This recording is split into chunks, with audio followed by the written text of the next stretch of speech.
students,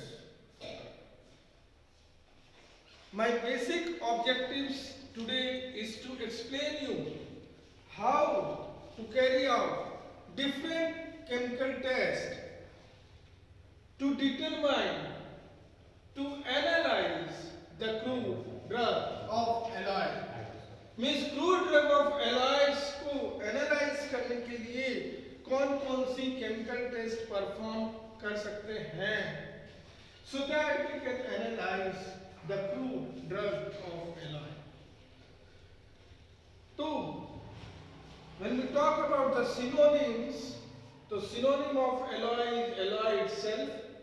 वहीं पे जब हम बायोलॉजिकल सोर्स की बात करते हैं, when we talk about the biological source, तो biological source dried leaves of dried latex of leaves of various species. Dried latex of leaves of various species of alloy. Commonly कौन-कौन से? Alloy barbadensis, known as Curaçao alloy. Aloe barbadensis को curative aloe के नाम से भी जानते हैं. Aloe ferox Miller, fox वाला ferox Miller, known as Cape aloe. और वहीं पे aloe perryi Baker is known as a Socotrine aloe. Aloe perryi Baker is known as a Socotrine aloe. Perry means प्यार, किससे? सोक से प्यार. तो aloe perryi Baker is known as a Socotrine alloy.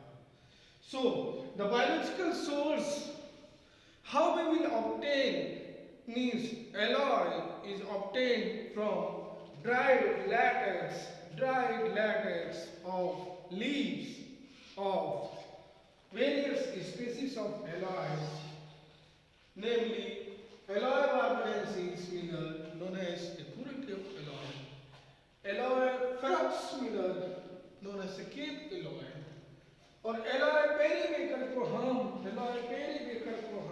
प्यार करने वाले एलॉय पेरीबेकर को हम सोकोट्री एलॉय के नाम से भी जानते हैं. It is clear? Is it clear? Okay, तो आगे हम बढ़े फर्दर ज्योग्राफिकल सोर्स की बात करते हैं. तो alloy are obtained from West Islands, West Indian Islands, Cape Town, Himalayan regions. तो जब हम वेस्ट आइलैंड्स की बात करते हैं तो वहां से कुराक्यो एलॉयस, बारबाडोस एलॉय ऑब्टेन किया जाता है, पाया जाता है वेस्ट इंडियन आइलैंड्स में. वेस्ट इंडियन आइलैंड्स में कौन कौन से एलॉय पाए जाएंगे? तो उसमें से Curaçao aloe as well as Barbados aloes are found in the region of West Indian Islands. और वहीं जब हम केप एलॉय, जिसे हम एलॉय फेरोक्स मिलर के नाम से जानते हैं, तो केप एलॉय केप टाउन में पाया जाता है. और Cape Town is situated in south Africa. तो केप एलॉयस केप टाउन में पाया जाएगा इन साउथ अफ्रीका. और further alloy is also cultivated in Himalayan region, in Europe and northwest Himalayan region in India. Northwest and Himalayan region in India. So further we, after the discussions of synonyms, biological source of alloys and geographical source, जब हम आगे बढ़ते हैं towards, when we move towards the procedures how to analyze the crude drug of alloys. तो जब हम crude drug of alloys को कैसे analyze किया जाए, तो सबसे पहली बात आती है, the first and foremost method is to first, पहली बार हम क्या करेंगे कि एलॉय का हम टेस्ट सॉल्यूशन बनाएंगे और फिर डिफरेंट केमिकल्स यूज करके हम एनालाइज करेंगे कि whether the present the test solutions consist of alloy or not. Alloy की उपस्थिति को पता करने के लिए अलग अलग टेस्ट से सॉल्यूशन से हम उसकी टेस्टिंग करेंगे, डिटरमाइन करेंगे, एनालाइज करेंगे। तो here we are with the procedure how to prepare the test solution of alloys. तो टेस्ट सॉल्यूशन एलॉयज को बनाने के लिए सबसे पहले हम एलॉय का होना जरूरी है और हम क्या करेंगे, एलॉय का एक्वस सॉल्यूशन बनाएंगे, पानी के साथ सॉल्यूशन बनाएंगे। कितना परसेंट? 0.1% वेट पर वॉल्यूम, W/V वेट पर वॉल्यूम। मीन सबसे पहला हम aqueous solutions of alloy prepare करेंगे 0.1% वेट पर वॉल्यूम बाय जेंटल हीटिंग, धीरे धीरे गर्म करके, by gentle heating. Means first method is to prepare the aqueous solutions of alloys 0.1% weight per volume by gentle heating. After preparation of an aqueous solution of alloy, add किसेल गुड़। और किसेल गुड़ कितना add करना है? 0.5 ग्राम। 0.5 ग्राम ऑफ किसेल गुड़ add कर देंगे उस aqueous solution of alloy। After addition of a kisel gold, filter the solution with the help of Wattsman filter paper number 42। Wattsman filter paper number 42 की मदद से aqueous solution of test solution जिसमें कि aqueous solution of alloys जिसमें कि हमने किसेल गुड़ add किया था 0.5 ग्राम, उस सॉल्यूशंस को हमने फिल्टर किया with the help of Whatman filter paper और after filtration through Whatman filter paper carry out different test, perform the following test. क्या है? सबसे पहला test borax test. Borax test is also known as Scoville-Tens reactions।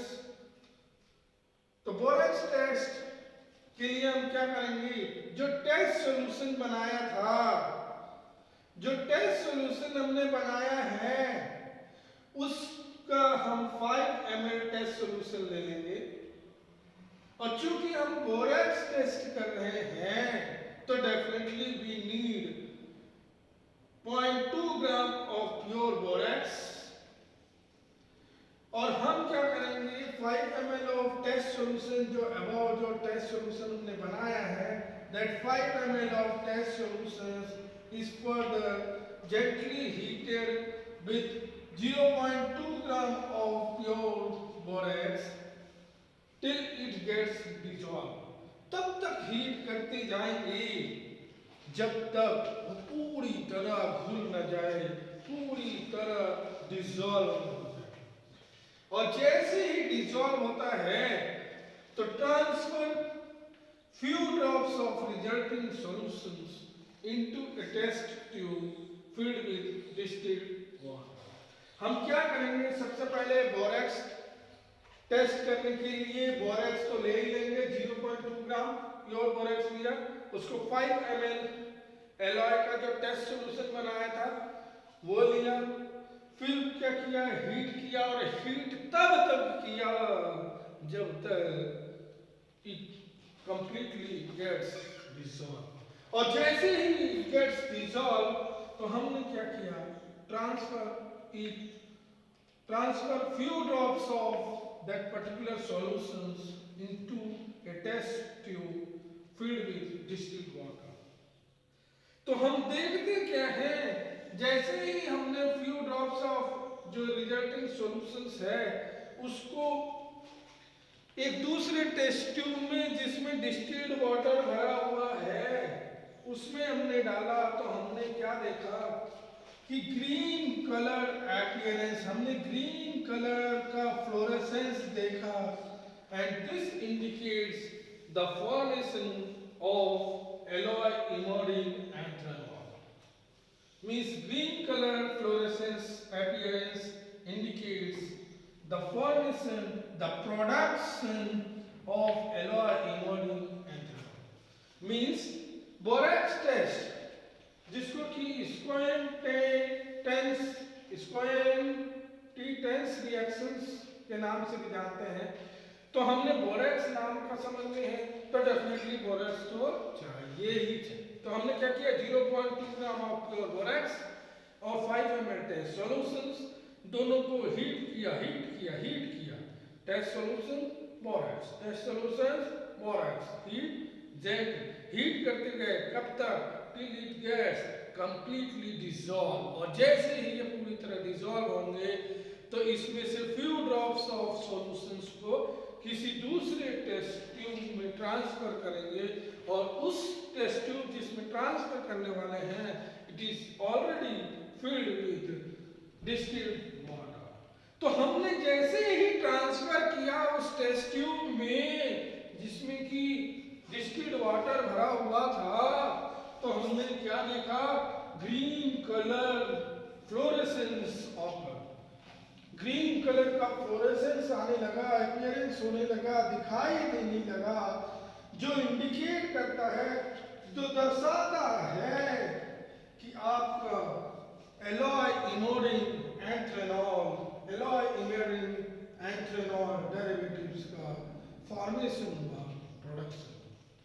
This shows the presence of an alloy. So further, when we move towards the bromine test, borax test के बाद bromine test में आते हैं, तो हम क्या करेंगे, bromine test है तो ब्रोमीन का होना तो जरूरी ही है, तो हमने ब्रोमीन सॉल्यूशन ले लिया और जिसका टेस्ट कर रहे हैं, टेस्ट किसका कर रहे हैं, एलॉय का जो टेस्ट सॉल्यूशंस बनाया था और ब्रोमीन, दोनों का ही इक्वल वॉल्यूम ले लिया, और दोनों का इक्वल वॉल्यूम को ऑन एडिशन, जैसे ही दोनों वॉल्यूम्स इक्वल वॉल्यूम्स, चाहे वो टेस्ट सॉल्यूशंस हो, ब्रोमीन सॉल्यूशंस हो, इक्वल वॉल्यूम्स को मिक्स किया, तो आफ्टर मिक्सिंग हम देखते हैं कि formation of pale yellow precipitate, formation of a pale yellow precipitate. तो पील येलो प्रेसिपिटेट फॉर्म हो जाना, it indicates the production of tetrabromaloin. क्या इंडिकेट करता है, फॉर्मेशन ऑफ टेट्राब्रोमेलॉइन, टेट्राब्रोमेलॉइन के प्रोडक्शंस को इंडिकेट करता है, को दर्शाता है, and thus it shows the presence of alloys। ठीक है, आगे बढ़े हम, modified Borntrager's test. Modified Borntrager's test के लिए हम क्या करते हैं, 3 चीज लेते हैं। सबसे पहली चीज टेस्ट सॉल्यूशंस ऑफ एलॉय तो लेंगे ही लेंगे, और तो यहाँ हमने क्या किया, मॉडिफाइड बॉन्ड ट्रैगर्स टेस्ट के लिए एलॉय का 0.1 ग्राम पाउडर्ड एलॉय लिया, पिसा हुआ, plus 2 ml of ferric chloride लिया, plus 2 ml of dilute hydrochloric acid लिया, और इन तीनों ही मिक्सचर्स को हमने heat together in a test tube, किसी टेस्ट ट्यूब में पाउडर्ड एलॉय, हाइड्रोक्लोरिक एसिड और फेरिक क्लोराइड, ये तीनों ही मिक्सचर्स को हमने उस टेस्ट ट्यूब में तब तक हीट किया over A water bath for 5 minutes.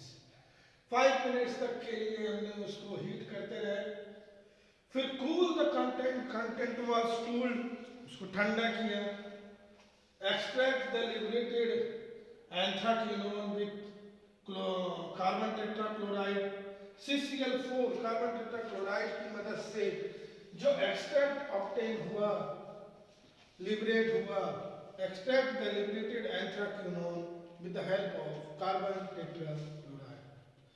फिर last but not the least, carefully separate the lower layer of carbon tetrachloride जो कार्बन टेट्राक्लोराइड को जो निचला लेयर था उसको सावधानी से हम अलग करेंगे, सेपरेट करेंगे, और after separation of that lower layer of carbon tetrachloride उसमें हमने अमोनिया सॉल्यूशन ऐड किया। On addition of an ammonia solution हमने देखते हैं कि rose pink appearance of rose pink to cherry red colour, appearance of rose pink to, जो pink colour का गुलाब होता है तो rose pink to cherry red colour, तो it shows the presence of an alloy. So further we move, हमने देखा यहाँ पे borax test, bromine test, modified bond पैगस टेस्ट, और फर्दर जब हम these are all the general test, और जब हम स्पेशल टेस्ट की तरफ जाते हैं तो उसमें हम डिस्कस कर रहे हैं about nitric acid test, nitrous acid test. तो नाइट्रिक एसिड टेस्ट के लिए भी हम वही टेस्ट सॉल्यूशंस लेंगे जो हमने टेस्ट सॉल्यूशन पहले बनाया था। तो टेस्ट सॉल्यूशन लिया और टेस्ट सॉल्यूशन में हमने क्या किया, on addition of a nitric acid हमने देखा कि सबसे पहले deep brownish red colour obtain हुआ, deep brownish red which indicates Curaçao of aloe. और अगर initial brownish colour changes to green, अगर शुरुआती में initially brown colour changes to green, it indicates the presence of Cape aloes. और अगर pale brownish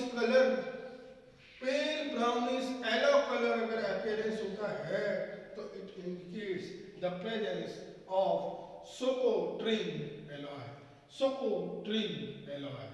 सोकोट्रिन aloe is also known as, मैंने पहले ही बताया था बायोलॉजिकल सोर्स में, एलॉय पेरीबेकर।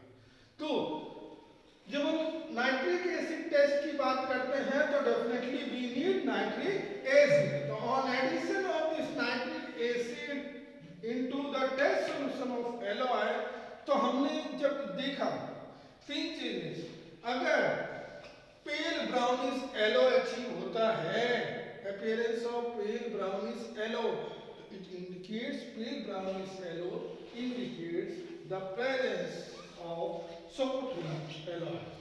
और वहीं पे अगर इनिशियली शुरुआती में initial brownish colour changes to green, शुरुआत में जो ब्राउन कलर है अगर वो ग्रीन कलर में चेंज हो जाता है, कन्वर्ट हो जाता है brown to green, it indicates the presence of keep alloy। और अगर deep brownish red colour appearance होता है, deep brownish red colour appearance होता है, दिखाई देता है, it indicates the presence of correct alloy। Further, when we talk about the different special test, पहला टेस्ट हमने नाइट्रिक एसिड टेस्ट डिस्कस किया। The second test, nitrous acid test, nitrous acid test, ठीक है। तो नाइट्रस एसिड टेस्ट के लिए हमने क्या लिया, सोडियम नाइट्राइड क्रिस्टल्स लिया, ठीक, sodium nitride crystals, addition of sodium nitride crystals में क्या क्या ऐड किया, acetic acid and test solutions में टेस्ट सॉल्यूशन का होना तो जरूरी ही है, बिना उसके कर नहीं सकते। तो test solutions plus sodium nitride crystals plus acetic acid, तो ये तीनों चीज लिया। तो हमने क्या देखा कि on addition of test solution में जब हम एसिटिक एसिड और सोडियम नाइट्राइड क्रिस्टल्स ऐड किया तो हमने देखा कि फेंट कलर अपीयर्स, सबसे पहले फेंट कलर अपीयर्स, तो this indicates the presence of keep alloy। faint pink color shows the presence of keep alloy। और अगर sharp pink colour changes to caramine color, sharp pink colour changes to caramine color, तो ये दर्शाता है correct alloys की उपस्थिति। नाम से हम जानते हैं एलॉय बार्बाडेंसिस मिला, एलॉय बार्बाडेंसिस मिला। ठीक है, तो हमने देखा कि फेड पिंक कलर हो या sharp pink to carmine colour हो, तो this is due to the presence of isobarbaloin, isobarbaloin की प्रेजेंस के कारण होता है। अब last but not the least, what is the basic utilization of alloy? It is alloy is used as a carminative agents, as a purgative agents, carminative purgatives. It is also used as a ingredients, basically in the compound tincture of benzoin, compound tincture of benzoin ingredients known as a Friar's balsam, Friar's balsam. So this is about the crude drug of alloys. To analyze the crude drug of alloys with the help of different chemical tests. Normally दो test होते हैं, एक general test होता है और एक special test होता है। स्पेशल टेस्ट में हमने दो टेस्ट परफॉर्म किया टू एनालाइज एलॉय। पहला टेस्ट नाइट्रिक एसिड टेस्ट और nitrous acid test. Nitric acid test के केस में टेस्ट सॉल्यूशन को नाइट्रिक एसिड के साथ ऐड किया तो डीप ब्राउनिश रेड कलर आया, it indicates the presence of Curaçao aloe. और जैसे ही हमने देखा कि पेल ब्राउन येलो कलर आ रहा है तो it indicates the presence of Socotrine aloe. और जब हमने देखा कि on addition of a nitric acid to test solutions initially brown colour आया,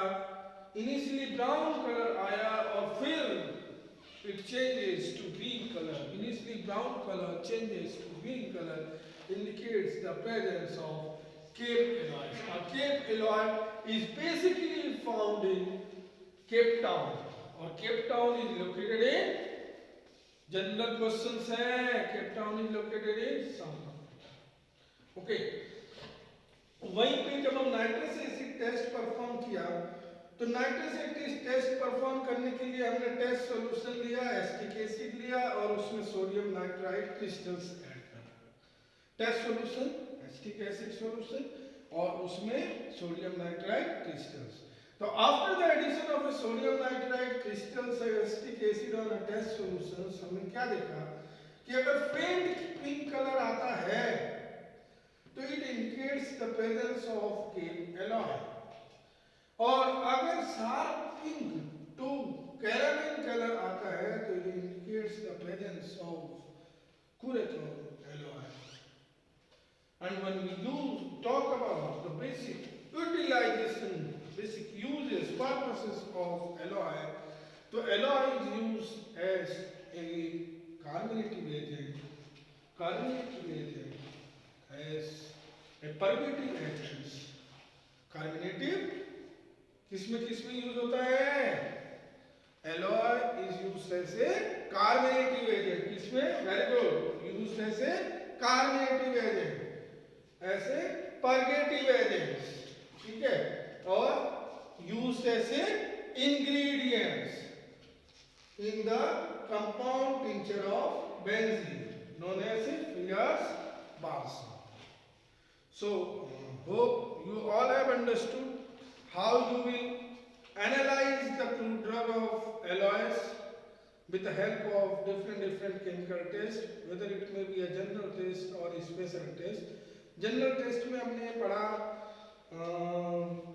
alloys को एनालाइज करने के लिए borax test, bromine test, modified bond taggers test, और स्पेशल टेस्ट में हमने नाइट्रिक एसिड टेस्ट और कौन सा नाइट्रस एसिड टेस्ट के बारे में डिस्कस किया।